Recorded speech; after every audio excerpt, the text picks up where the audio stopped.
Hey everyone, and welcome to today's video, which is going to be a hopeful start to my reading month of August.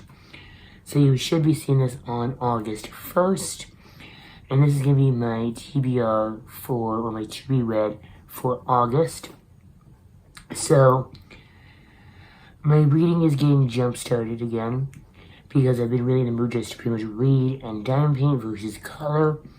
So I'm trying to end my night with reading at least a few chapters a night, and it is working pretty good.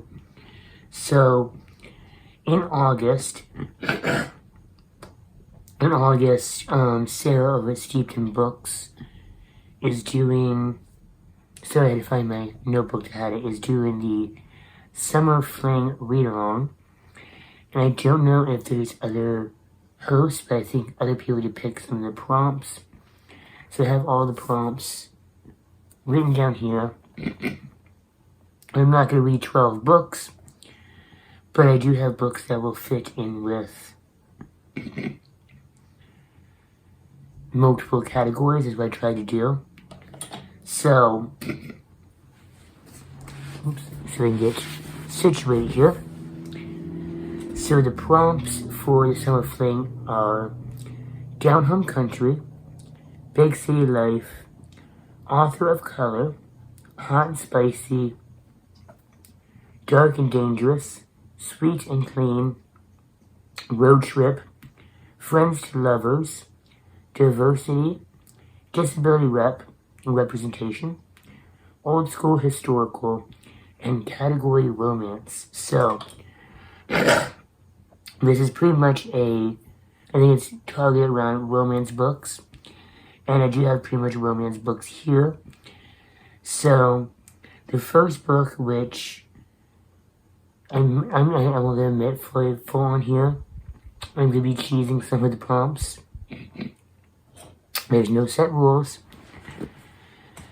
but because I don't have road trip novels like anywhere on my shelves, pretty much, the book I'm using for a road trip is going to be Twilight, because at the end of the novel, Bella goes on the run with Alice and Jasper to protect her. So technically, it's a road trip. Technically. But I'm just rereading this book anyways, because of the simple fact that Midnight Sun is coming out on August 4th. So I can finally read Twilight from Edward's perspective, and I'm enjoying this book. I think everyone knows what Twilight is about, but this is like my 50-something time probably rereading this book. I love it, so should fly through it. And then for Diversity, I'll be rereading Simon vs. the Homo Sapiens Agenda. This is by Becky Albertalli. Did I mention this is also by Stephanie Meyer?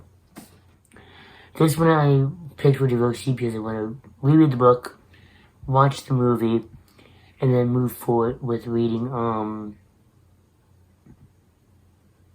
Leah on the Offbeat, which is the sequel companion to this one, which follows Simon's best friend Leah. So this book is about a gay teenager who isn't out yet, but he's writing emails to a fellow student in his school, and one day he forgets to sign off of his email at school, and this kid tries to blackmail him into getting set up with Simon's friend, or he will tell Simon's secret, and kind of goes from there. And it's kind of like who is this other person on the email? So I really enjoyed it, so I can't wait to reread this book. Now this next book fits 3 prompts, which this one, the other one is Road Trip Diversity. This one is for Big City Life, Hot and Spicy, and Dark and Dangerous. So it fits 3. And that is Lover Awakened by J.R. Ward. This one fits Big City Life because Caldwell is kind of like a small New York City. Fits hot and spicy because if you've read J.R. Ward, you know what she writes. And it fits dark and dangerous because it does deal with vampires and stuff like that. And it does deal with a lot of dark subject matter. So this one is the third book, which is Zetas' story. It is the best one, in my opinion, other than Love at Last. And I cannot wait to dive into this book because Zetas is my favorite of the Brotherhood. This next one is another one also does 2 prompts. Possibly 3 if I count it as category romance as well, which I probably will. So this is for Down Home Country, Friends to Lovers, and category romance. And that is Macy Yates' The Rancher's Baby, which is part of the cast on the Texas Cattleman Club, The Imposters series. And this is about Selena Jacobs, who's caught in the middle of something, and then her best friend moves in to protect her. Things start happening from there. Friends and lovers. It is a desire novel, which can also go for the hot and spicy as well. Usually I just skip over those things in the book anyways, so usually in romance books, when it gets to those kind of scenes, I just kind of like flip over it, just like if I'm watching a movie or TV show in my room, like by myself, and it comes there's like a scene there. Usually I'm just like pull up my phone, just like playing on the phone instead of watching until it's done. It just is really uncomfortable to watch or read this stuff to me. And I like romance, but I don't like those scenes. So this one, I'm switching. I'm really sorry about that. God, you want to come in the room and get attention? So I'm switching around old school historical. I don't really read historicals. So in a way, I am still reading a historical novel, which is by Emily Loring, called Swiftwater. The reason I'm saying this into historical is because it came out in 1929. So technically, it is historical. It would be a contemporary historical. And this one I picked up, it was in a bag of books. It was like I think, a $3 bag of books romance. It was like a big, huge paper bag.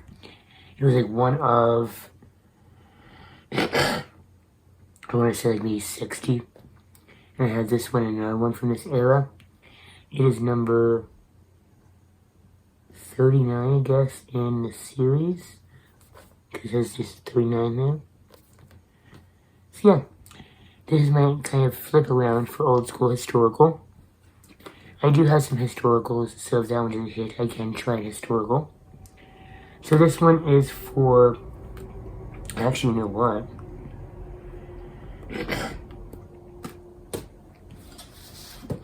This one is going to be for Dark and Dangerous, because it does deal with vampires.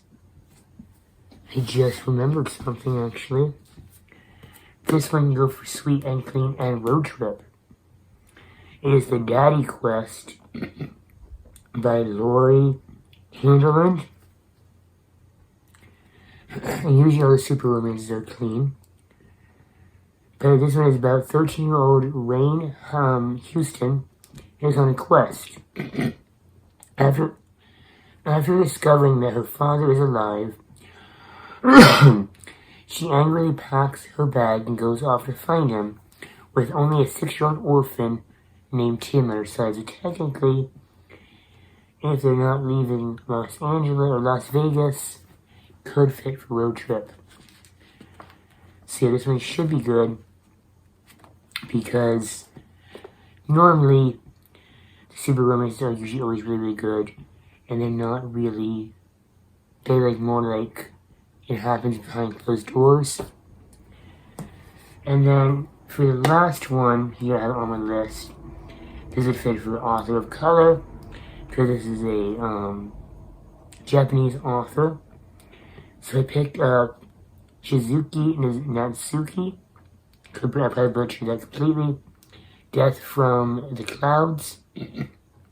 I just went over to the pile. This is his shortest one I have of his, about 165 pages. So I figured, try to read everything else, a good short one. This one is, let's see.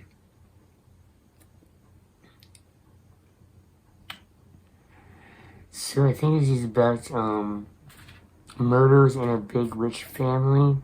It's not what I thought it was. Yeah, so it's gonna be a mystery to me and myself. But he's supposed to be one of the best Japanese mystery writers. So that fits all the prompts except for the disability representation. So that's all about the disability, and I can go on Hoopla and try to find a book on there. But if not, there's 11 prompts and 1, 2, 3, 4, 5, 6, 7 books. If I can do it, great. My goal is to at least do like, because this used to be like, I think the summer book bingo, is to at least do, to like make bingo off of 1 or 2. So that I know if I do this well and this well. So that's my goal, is to like make bingo at least made this way and this way. We shall see. So that is the books I'm going to read. Obviously, towards the end of this month, I'll be reading Midnight Sun. So hopefully I get some of these books read before Midnight Sun comes out. I do not know. But yeah, that is it for today. Hope you're on an amazing day, and I'll see you guys in my next video.